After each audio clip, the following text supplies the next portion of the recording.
할렐루야. 하나님의 사랑과 은총이 넘치시기를 축원합니다. 오늘 5월 10일입니다. 수요일날 아침에 하나님의 큰 축복을 경험하는 우리 모두가 되기를 바랍니다. 오늘 말씀은 어제 이어서 사드락과 메삭과 아벳느고가 당했던 일들, 그리고 그런 일들로 말미암아 고통을 당했지만 이제 하나님께서 어떻게 그들을 지키시고 보살피셨는가 하는 것을 우리가 생각해 보면서 우리도 어렵고 힘든 일을 당할 때 하나님의 보살피심과 축복이 넘친다는 사실을 깨닫는 귀한 시간 되시길 바랍니다. 이스라엘 민족이 우리가 알다시피 우상 숭배로 말미암아 심판을 받죠. 우상 숭배로 말미암아 나라가 망했습니다.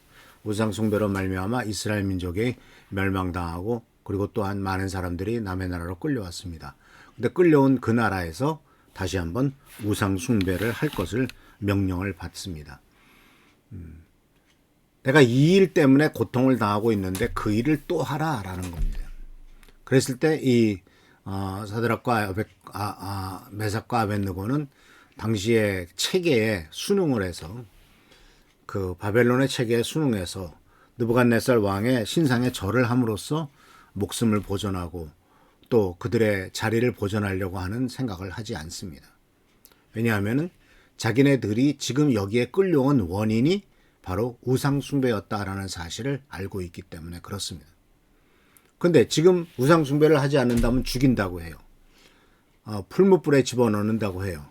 그런데 이들은 지금 현재 내가 풀무불에 집어 던져 넣어서 던짐을 당해서 죽음을 당하는 것과 우리 민족이 우상숭배를 당해서 함으로써 이와 같은 고통스러운 일을 당하는 것과 비교해 봤을 때 그러면 만약 우리가 여기서 다시 우상 숭배를 한다면 나와 내 후손들의 삶은 어떻게 될 것인가 하는 것을 생각해 보았을 때 차라리 하나님에 대한 믿음을 끝까지 지키고 우상 숭배보다는 차라리 풀무불에 던짐을 당하는 것이 낫다라고 하는 생각을 한 것 같습니다.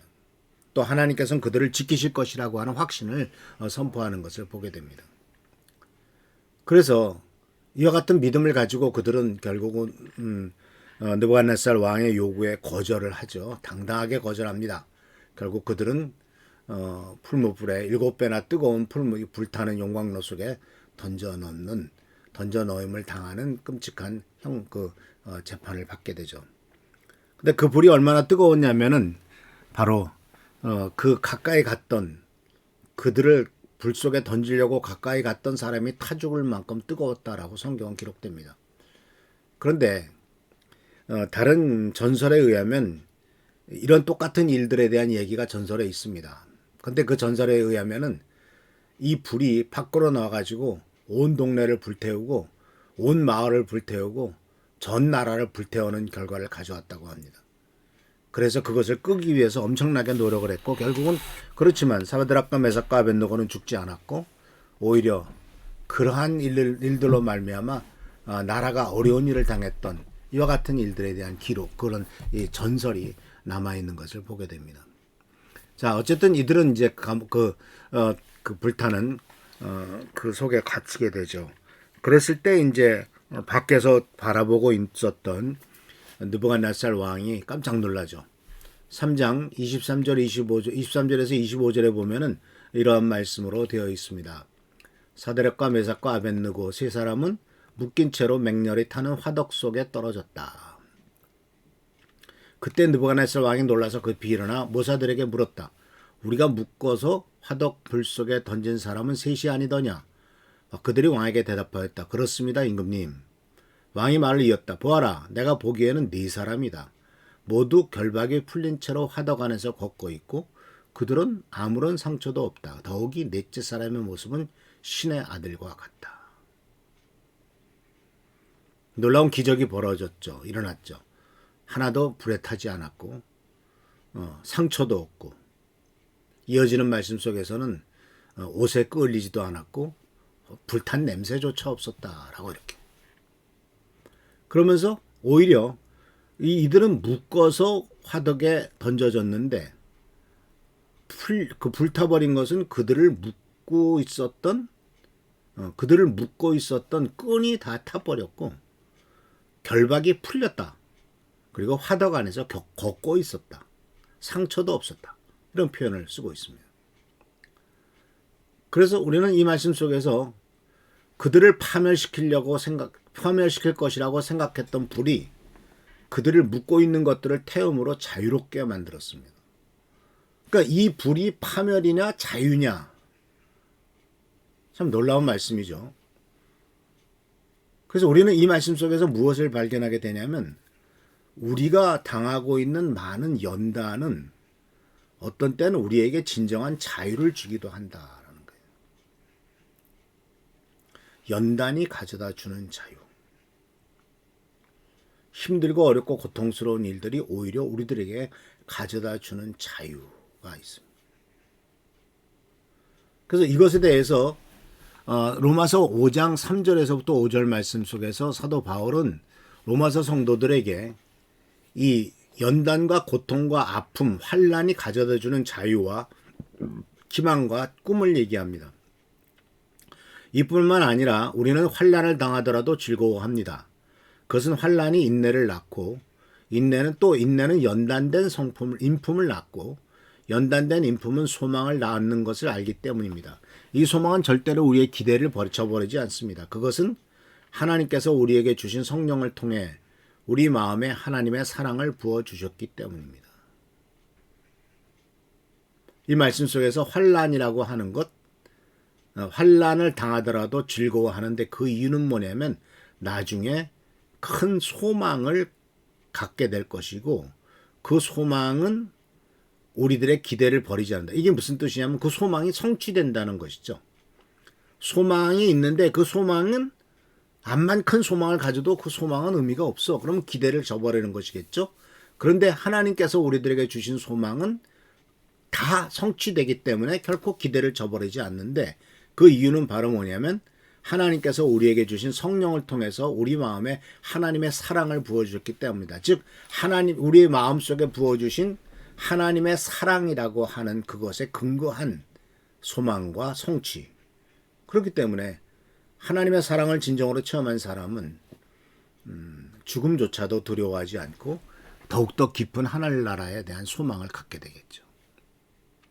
그래서 이 연단은 우리에게 진정한 자유를 주는 것은 그 연단을 통해서 이 세상에 몰입했고 또 이 세상에 가치를 두고 있고 이 세상에 목표를 두고 있었던 것들이 다 쓸데없는 일이고 아무런 의미가 없는 일이었구나라는 것을 깨닫게 되므로 그것이 가능해지는 것이죠. 그래서 야고보서 1장 2절 4절에서도 우리들에게 이렇게 권면을 합니다. 사도 야고보는 형제 여러분, 여러 가지 시험을 겪을 때 기쁘게 여기십시오. 여러분은 믿음의 시련을 통하여 인내심이 성장한다는 것을 알고 있습니다. 여러분이 하는 모든 일을 참고 견뎌 조금도 부족함이 없는 완전하고 성숙한 사람이 되십시오. 이것은 바로 시험에 대한 태도와 인식을 가르쳐 주죠. 시험을 당했다, 어려운 일을 당했다, 힘들다. 그럼 기쁠 수가 없죠. 우선 걱정스럽고 짜증이 나고 왜 이렇게 안 되는 거야 그러면서 힘들고 어렵죠. 그런데 오히려 야고보 사도는 우리에게 말합니다. 시험을 당할 때 기쁘게 여겨라. 왜냐하면 그 시험의 결과는 결국 바로 인내심을 성장케 하는 길이기 때문이다. 그러니까 참고 견디는 길, 인내심이 성장할 수 있는 기회가 되고 그 인내가 있어야 끝까지 참고 견뎌야만 바로 완전하고 성숙한 사람이라고 하는 목표가 성취될 것이기 때문에 그렇습니다.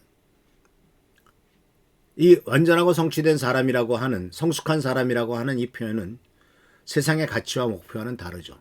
세상에서의 목표와 가치는 성공한 사람, 부자인 사람, 또 세상에서 잘난 사람을 목표로 삼겠습니다마는 그러나 하나님 나라에서는 완전하고 죄를 짓지 않고 깨끗하고 성숙한 인품적으로나 모든 면에서 성숙한 사람들이 되는 거죠. 참 우리는 정치인들을 볼 때 나라를 다스린다고 하는 사람들이 인품과 성숙함을 보면은 하나도 인품이 정말 그냥 상식적이만이라도 좀 했으면 좋겠어요.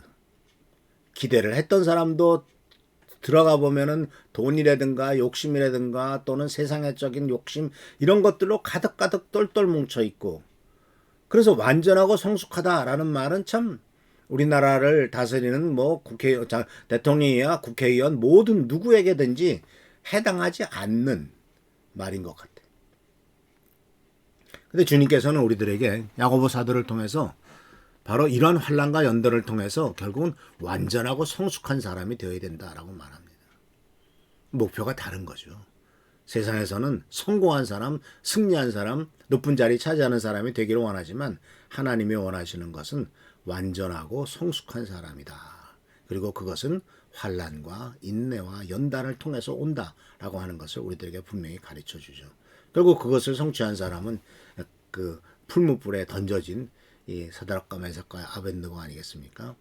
우리 이런 모습을 생각하면서 바로 하나님의 보호하심은 새로운 자유함을 주고 새로운 가치관을 주고 새로운 방향성을 분명히 가르쳐 준다라는 사실을 깨달으면서 주님의 은총 가운데서 승리하는 우리 귀한 성도님들 되시길 축원합니다. 할렐루야 축복합니다. 기도하겠습니다. 오늘도 함께 하시는 은혜를 감사드립니다. 항상 주님의 도우심과 돌보심은 우리들을 축복으로 인도하시고 은혜로 인도하십니다. 항상 성숙한 사람이 되어서 하나님께서 원하시며 기뻐하는 길을 갈 수 있도록 하시고 부족함이 없는 하나님의 은혜가 넘치도록 역사하옵소서. 완전하고 성숙한 사람이 되는 것을 인생의 진정한 목표로 삼을 수 있도록 축복하옵소서. 예수 그리스도의 이름으로 축복하며 간절히 기도하옵나이다. 아멘. 오늘도 하나님의 은혜 원천이 넘치시기를 축원합니다. 할렐루야 축복합니다. 교회와 나라 민족을 위해서 성도들을 위해서 계속 기도하시는 우리 귀한 성도들 되기를 바랍니다. 감사합니다.